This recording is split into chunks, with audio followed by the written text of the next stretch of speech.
Belajar Alkitab pakai metode. Ngapain buang-buang waktu?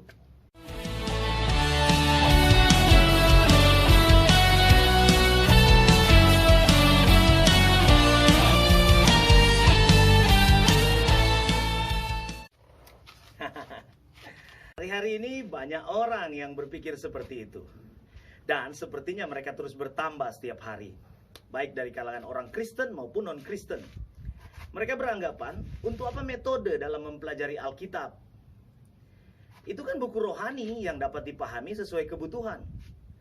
Van Hooser bilang begini, akhir-akhir ini penafsiran teks telah menjadi minat minoritas dan menurut pendapat beberapa orang, tugas yang mustahil. Pada masa kini, para kritikus mutakhir melihat motif pembaca sebagai makna dari teks. Makna penafsiran itu sendiri telah bergeser bukan sebagai klaim pengetahuan dari penemuan yang seseorang buat mengenai makna teks, tetapi penafsiran telah menjadi sebuah cara untuk merujuk apa yang pembaca buat terhadap teks. Penafsir gaya baru ini tidak mengakui prinsip realitas sebagaimana adanya, hanya prinsip kenikmatan sebagaimana yang aku ingini. Berbahaya bukan? Jika ini terus berkembang, kita sudah bisa bayangkan bagaimana kebenaran akan semakin nampak abu-abu dan absurd. Kita tahu bahwa semua karya tulis haruslah dipahami sesuai dengan maksud penulisnya. Ia menuangkan maksud itu sesuai dengan kaidah-kaidah penulisan yang diyakininya tepat bagi karyanya. Ia tentu mengharapkan agar setiap pembaca dapat mempelajari tulisan dan menemukan maksudnya sebagaimana ia menuliskannya. Metode adalah hal yang sangat penting untuk mencapai tujuan itu. Dalam sebuah tulisan yang diberi judul Sacred Hermeneutic dikatakan, kita perlu metode yang benar dari penafsiran agar tidak menjadi bingung mana suara Allah dan mana suara manusia.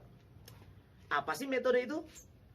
Kamus Besar Bahasa Indonesia menerangkan begini, metode itu noun, kata benda, cara teratur yang dipergunakan untuk melaksanakan suatu pekerjaan agar tercapai sesuai dengan yang dikehendaki.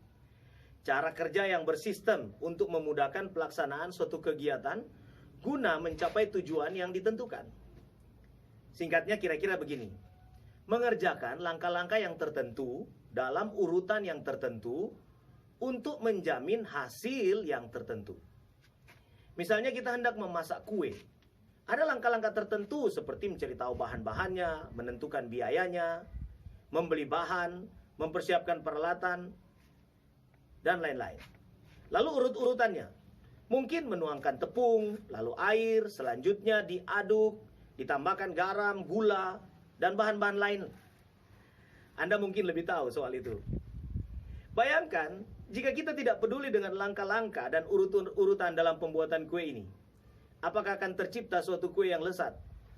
Alih-alih kue lezat, malahan petakalah yang ada dalam kue. Begitu pula lah dalam mempelajari teks Alkitab. Menggunakan metode adalah keharusan. Ada beberapa nilai dari pemakaian metode dalam mempelajari Alkitab. Pertama, metode yang baik akan menghindarkan kita dari 3 hal. 1, menghindarkan kita dari membuang-buang waktu. 2, menghindarkan kita dari ketidakseksamaan atau ketidaktelitian. 3, menghindarkan kita dari kedangkalan dalam pengertian dan pelayanan. Kedua, metode yang baik memungkinkan 3 hal lagi bagi kita. Memungkinkan kita berpikir dan bergumul untuk diri sendiri. Memungkinkan kita mengalami sukacita dalam penemuan. Dan ketiga, memungkinkan kita makin jatuh cinta pada pengarang Alkitab, yaitu Allah sendiri. Nah sekarang, jika memang kita harus menggunakan metode dalam mempelajari Alkitab, metode apakah yang cocok? Jawabnya ialah metode induktif. Begini, biasanya ada 2 cara yang dipakai untuk mempelajari Alkitab, yakni yang disebut deduktif dan induktif.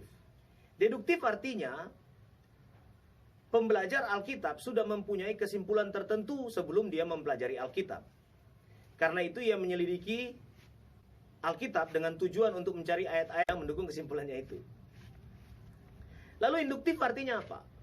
Induktif adalah tindakan sebaliknya.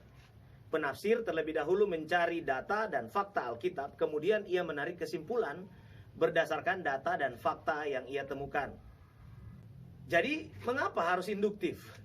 Ya, sebab pendekatan yang memakai metode induktif merupakan cara mempelajari Alkitab yang paling dapat dipertanggungjawabkan kebenarannya, karena metode ini merupakan kesimpulan dari apa yang dinyatakan Allah sendiri di dalam Alkitab.